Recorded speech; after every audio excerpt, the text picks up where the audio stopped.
네, 안녕하세요. 오늘 목요일 말씀 나눔하겠습니다. 오늘 본문은 역대하 30장 1절부터 12절까지의 말씀입니다.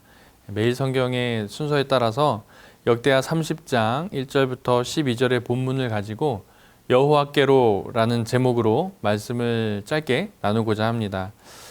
오늘 본문의 배경은 이렇습니다. 성전의 제의가 회복되자 히스기야 왕은 온 이스라엘과 유다의 편지를 보내서 그 규례대로, 율법의 규례대로 온 이스라엘이 모여 함께 예루살렘에서 유월절을 지키자는 뜻을 전합니다. 히스기야 왕은 이 아하스 시대에 멸망했지만 여전히 그 땅에서 살고 있었던 북이스라엘 백성들을 자신의 형제요, 자신의 형제 백성으로 여긴 것이죠. 그래서 그들과 함께 유월절을 지키고자 하였던 것입니다. 히스기야는 그들을 하나님을 함께 예배할 수 있는 그 하나님의 형제 백성으로 바라본 거죠. 그렇게 히스기야는 북이스라엘 사람들의 기꺼운 참여를 원하고 있었던 것입니다. 하지만 그들이 다 같이 모여 유월절을 지키기에는 그 시간과 또 여건이 조금 부족했습니다. 성결한 예식을 준비하고 또 진행할 제사장이 충분하지 못했던 거죠. 그리고 백성들이 이 예루살렘에 모이기까지에는 그 시간이 부족했습니다. 백성들이 모여서 예배하는 유월절을 율법에서 규정하고 있는 그 첫째 달에 지킬 수 없다고 히스기야는 판단한 것입니다. 3절 말씀에 바로 그 내용이 나오죠.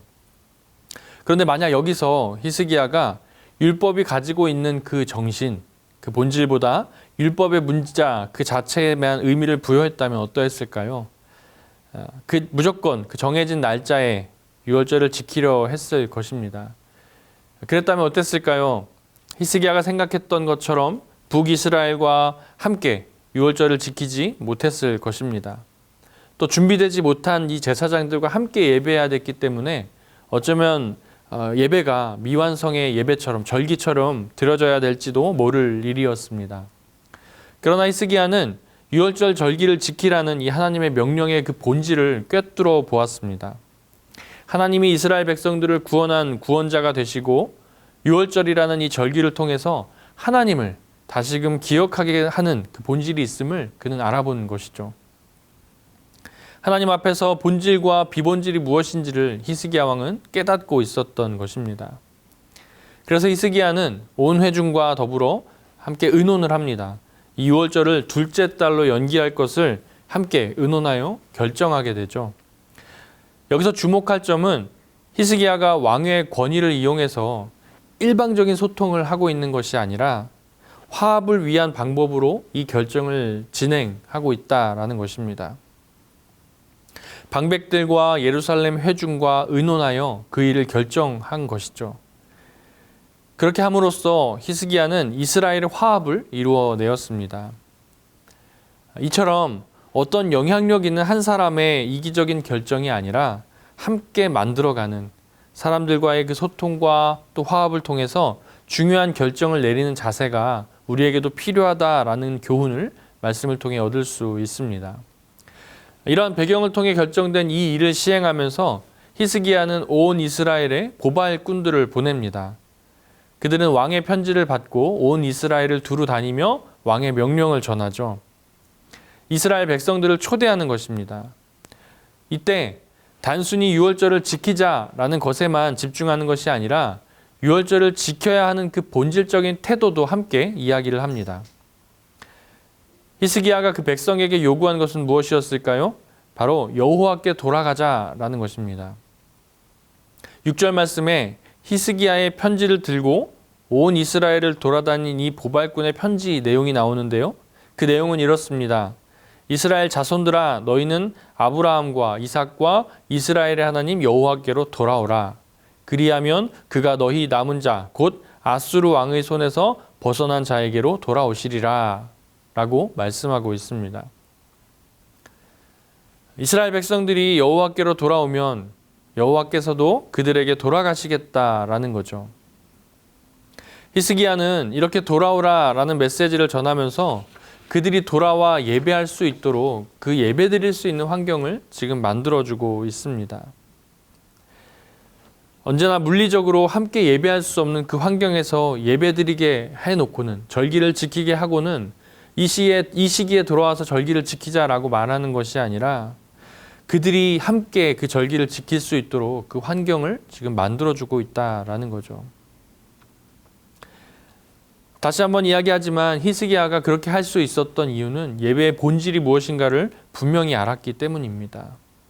그래서 하나님의 율법이 정한 그 날짜, 정확히 그 날짜에 지키는 것보다 하나님이 원했던 것, 바랐던 것이 무엇인가를 알고 거기에 초점을 맞추는 것이죠.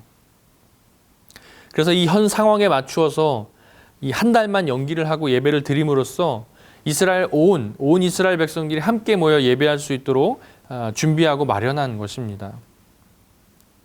그런데 이러한 히스기야의 준비와 또 히스기야의 배려에도 불구하고 이스라엘은 두 가지 반응으로 나타납니다. 첫 번째는 북이스라엘의 각 성읍의 여러 사람은 그들을 조롱하고 또 비웃습니다. 그리고 반대로 아셀과 므낫세와 스불론 중에 있는 몇 사람은 스스로 겸비하여서 그 초청에 따라 예루살렘으로 찾아왔습니다. 저와 여러분은 이 두 부류 중 어디에 속합니까? 대제국 아수르의 위협 속에 살아가면서 하나님보다 더 크게 보이는 이 아수르가 우리를 위협하고 있고 이 아수르를 이기고 자기 백성을 돌아오게 하실 하나님이 계시다는 사실을 믿을 수 없었을 그때에 당장에 눈에 보이지 않기 때문에 하나님을 믿을 수 없다 말하는 우리의 자세가 있지는 않은지 우리가 한번 돌아봤으면 좋겠습니다.